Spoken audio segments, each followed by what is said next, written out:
எல்லாருக்கும் வணக்கம். நிர்பயா கேஸ் அதோடைய அக்யூஸ்டுக்கு வந்து இன்றைக்கி வந்து தீர்ப்பு வந்து கொடுத்து கிட்டத்தட்ட பார்த்திங்கன்னா அவங்க 4 பேரையும் வந்து தூக்கில் வந்து போட்டாங்க.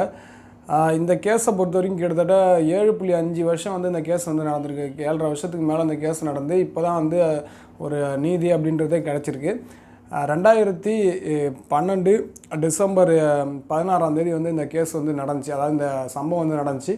அதுக்கப்புறம் வந்து இன்றைக்கி மார்ச் 20, 2020 இந்த தேதியில் தான் அதுக்கு தீர்ப்பு வந்து கொடுத்துருக்காங்க. இந்த கேஸ் கடந்து வந்த பாதை அப்படின்னு பார்க்கும்போது இந்த அக்யூஸ்ட் ஃபஸ்ட்டு இந்த சம்பவம் நடக்கிறப்ப ஜோதி சிங் அப்படின்றவங்க தான் உண்மையான நேமு. அது வந்து நிர்பயா அப்படின்றது அவங்களுக்கு வந்து மீடியா கொடுத்த ஒரு பேர் தான். அது நிர்பயா அப்படின்றது ஒரு ரியல் நேம் கிடையாது. மீடியாலாம் சேர்ந்து ஒரு பேர் வச்சது தான் நிர்பயா அப்படின்றது. அதுக்கு மீனிங் நிர்பயாவுக்கு பார்க்கும்போது ஃபியர்லெஸ் அப்படின்னு சொல்கிறாங்க, பயமறியாதர் அப்படின்னு சொல்லி அர்த்தம் அதுக்கு. அதனால் வந்து அவங்களுடைய உண்மையான பேர் வந்து ஜோதி சிங் அப்படின்றவங்க தான். யூபியை சேர்ந்தவங்க. அவங்க இங்கே வந்து டாக்டர் படிக்கிறதுக்காக அந்த பொண்ணு வந்து வந்திருக்கு. 23 வயசு தான் வந்து அந்த டைமில் வந்து சம்பவம் நடக்கும்போது ஆகிடுறதுக்கு. டாக்டருக்கு வந்து படிச்சுட்டு இருக்க டைமில் வந்து ஒரு நாள் நைட்டு வந்து அந்த படம் பார்க்கறதுக்காக வந்து அவங்க பாய் ஃப்ரெண்டோட வந்து போயிருக்காங்க. அந்த படம் லைஃப் ஆஃப் போய் படம் பார்த்துட்டு வரும்போது சரி தூரம் அதிகமாக இருக்கேன்னு சொல்லிட்டு ஒரு லிஃப்ட் கேட்கறதுக்காக ஒரு பஸ்ஸை வந்து நிறுத்திருக்காங்க. அதுதான் அவங்க பண்ண தப்புன்னு சொல்லலாம். முன்பின் அறிவும் இல்லாத அதாவது ஒரு ப்ரைவேட் பஸ் தான் அது வந்து லீகலைஸ்டு பஸ். அதாவது நம்ம கவர்மெண்ட் நடத்தக்கூடிய டிரான்ஸ்போர்ட் பஸ் இல்லை, ஒரு ஸ்கூல் பஸ்ஸு. அதாவது அது ஒரு ப்ரைவேட் பஸ்ஸுன்னும் போது சரி நம்மளுக்கு லேட் நைட் ஆகிடுச்சே, சரி அதிலே போயிடலாம் அப்படின்னு சொல்லிட்டு நினச்சிட்டு அதில் வந்து ஏறியிருக்காங்க. அந்த பஸ்ஸில் இருக்கக்கூடிய 6 பேரும் சேர்ந்து தான் இந்த சம்பவத்தை வந்து அந்த பொண்ணை வந்து அடித்து ரேப் பண்ணி கடைசியில் மர்டர் பண்ணுற அளவுக்கு வந்து போனதுக்கு அந்த 6 பேர் தான் காரணம். இந்த ஆள் வந்து அதோட கூட அந்த ஃப்ரெண்டு வந்து அந்த பஸ்ஸில் வந்துட்டு இருக்கும்போது அவனை ஃபஸ்ட்டு அடித்து தூக்கி வெளில போட்டுறாங்க. அதுக்கப்புறம் அந்த பொண்ணு இருக்கும்போது அதோடைய வயிற்று பகுதி, ஸ்மால் இன்டெஸ்டைன் பகுதி, அதோடைய தலைப்பகுதி எல்லா இடத்துலையும் அடித்து கிட்டத்தட்ட ஒரு அன்கான்ஷியஸ் ஸ்டேஜில் இருக்கும்போது ரேப் பண்ணி அதுக்கப்புறம் வந்து வெளில தூக்கி போட்டுடல. அந்த பொண்ணு வந்து அன்கான்ஷியஸாக போயிடுது. இதில் வந்து 6 பேர் சம்மந்தப்பட்டதில் 2 பேர் இதில் வந்து பிரதர்ஸு, அதாவது அண்ணன் தம்பி 2 பேர் இருக்கானோ. அது இல்லாமல் ஒருத்தன் வந்து 16 வயசு இருக்க ஒரு பையன் அதில் இருந்திருக்கான்.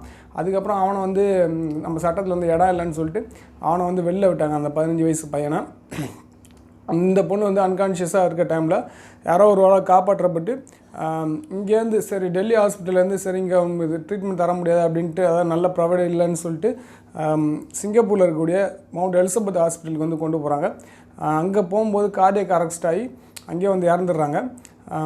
இறந்ததுக்கப்புறம் வந்து ரொம்ப வந்து மீடியாவோட அட்டென்ஷன்லாம் ரொம்ப அதிகமானதால் அந்த கேஸ் ஃபுல்லாகவே வந்து ரொம்ப இன்டர்நேஷ்னல் லெவலில் போக ஆரம்பிச்சிச்சு. அதனால் அந்த அக்யூஸ்ட்டை வந்து கண்டுபிடிச்சே ஆகணுன்றதால அவனை அதுக்குள்ளே தப்பிச்சு வேறு ஸ்டேட்டுக்கு வந்து ஓடிடுறானோ. எப்படியோ வந்து போலீஸ் ஆனால் எல்லாருமே வந்து பிடிச்சிருது. அப்படி இந்த கேஸ் நடந்துகிட்டு இருக்க டைமில் வந்து அதில் முக்கியமான அக்யூஸ்டாக அந்த டிரைவர் இருக்க ராம் சிங் வந்து தூக்கு போட்டு வந்து இறந்துடுறாரு.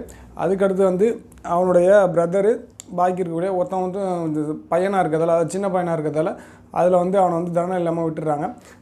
சுப்பிரமணிய சாமி வந்து அது கூட எடுத்து வந்து ஒரு கேஸ் போட்டிருந்தார், சின்ன பையன்லாம் விடக்கூடாது, அவன் வந்து அக்யூஸ்டாக பார்க்கணும் அப்படின்னு சொல்லிட்டு. ஆனால் அந்த கேஸ் நிற்கல. லாபடி வந்து 18 இயர்ஸ்க்கு மேலே இருந்தால் தான் அக்யூஸ்டாக இருக்க முடியும். 18 இயர் கீழே இருக்கிறதால சொல்லிட்டு சிறுவர் சீர்திருத்த பள்ளியில் 2 வருஷம் இருந்துட்டு அதுக்கப்புறம் அவனையும் வந்து விட்டுட்டாங்க. இப்போ 4 பேர் தான் மாட்டினது. அந்த 4 பேரையும் வந்து இன்றைக்கி வந்து தீர்ப்பு கொடுத்து தூக்கில் வந்து போட்டிருக்காங்க.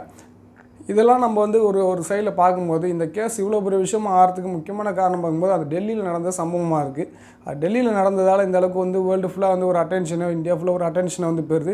இப்போ சென்னை கேஸாக இருக்கும், சுவாதி கேஸ் வந்து சென்னையில் நடந்ததால் அதுக்கு வந்து ஒரு அட்டென்ஷனை வந்து கொடுக்குறாங்க. இப்போ வேறு எங்கேயாவது இந்த கேஸ் நடக்கும்போது அதுக்கான அட்டென்ஷன் வந்து பெருகல. அது எல்லா இடத்துலையும் தப்பு தான். அதாவது நான் அதுக்கு சப்போர்ட் பண்ண வரல, எல்லாமே வந்து ஒரே குற்றம் தான். அப்போ வந்து எதுக்கு அந்தளவுக்கு வந்து அட்டென்ஷனை வந்து கொடுக்குறாங்க, இதுக்கு வந்து கொடுக்கல அப்படின்றதில்ல. மீடியாலாம் அங்கே இருக்கிறதால அந்த அட்டென்ஷன் கொடுக்குறாங்களோ என்னமோ தெரியல.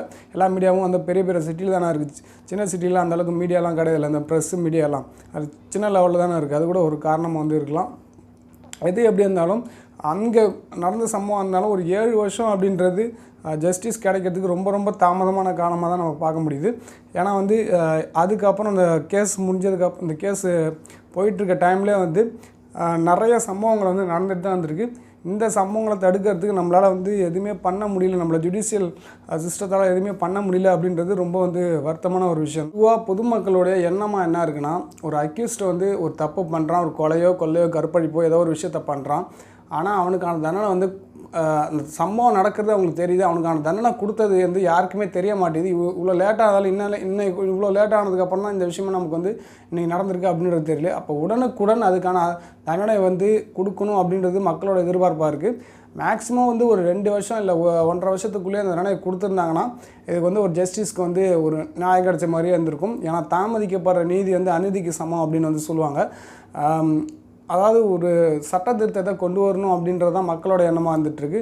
நம்ம தமிழ்நாடை பொறுத்த வரைக்கும் 40 எம்பிஸ் இருக்காங்க. அவங்க வந்து கவன ஈர்ப்பு தீர்மானம் அப்படின்றத ஒன்று கொண்டாந்து பார்லிமெண்ட்டில் கூட இந்த மாதிரி வந்து செக்ஷுவல் அப்யூஸாக இருக்கட்டும், உமன்ஸுக்கு எதிராக இருக்க அப்யூஸாக இருக்கட்டும், அதுக்கு வந்து நடக்கக்கூடிய அந்த கேஸ் நடத்தக்கூடிய காலத்தை வந்து 2 வருஷத்துக்கு மேலே இழுத்துக்கக்கூடாது, அதுக்குள்ளே வந்து அதுக்கான தண்டனை கொடுக்கணும் அப்படின்றதுக்கு ஒரு தீர்மானம் மாதிரி கொண்டு வரதுக்கு முயற்சி எடுக்கலாம். ஏன்னா வந்து நடந்துக்கிட்டே இருந்துகிட்டு இருக்கிறத நம்ம தள்ளி போட்டுக்கிட்டே தான் இருக்குமே தவிர அது எப்போ தான் அதுக்கு வந்து ஸ்டாப் பண்ணுவாங்க அப்படின்றது ஒன்று இருக்குல்ல. ஸ்டாப் பண்ணாமல் திருப்பி தொடர்ந்து நடந்துகிட்டே இருந்துச்சுன்னா அப்புறம் எதுக்கு தான் அப்புறம் இவ்வளோ பெரிய கோர்ட்டு ஜட்ஜ்மெண்ட் எல்லாமே பெரிய ஆஃபீஸஸ்லாம் இருக்கிறதே அர்த்தமற்றதாக ஆகிடுது. அதனால் வந்து அதுக்கு முற்றுப்புள்ளி வைக்கிறதுக்கு இந்த கவர்மெண்ட்டோ இல்லை இந்த அரசியல் கட்சிகளோ என்ன பண்ண போகுது அப்படின்ற ஒரு கேள்வியோட இந்த வீடியோ முடிக்கிறேன். நாளைக்கு இந்த மாதிரி இன்னொரு வீடியோவில் வந்து பார்க்குறேன் ஃப்ரெண்ட்ஸ். தேங்க்ஸ் ஃபார் வாட்சிங். Have a good day.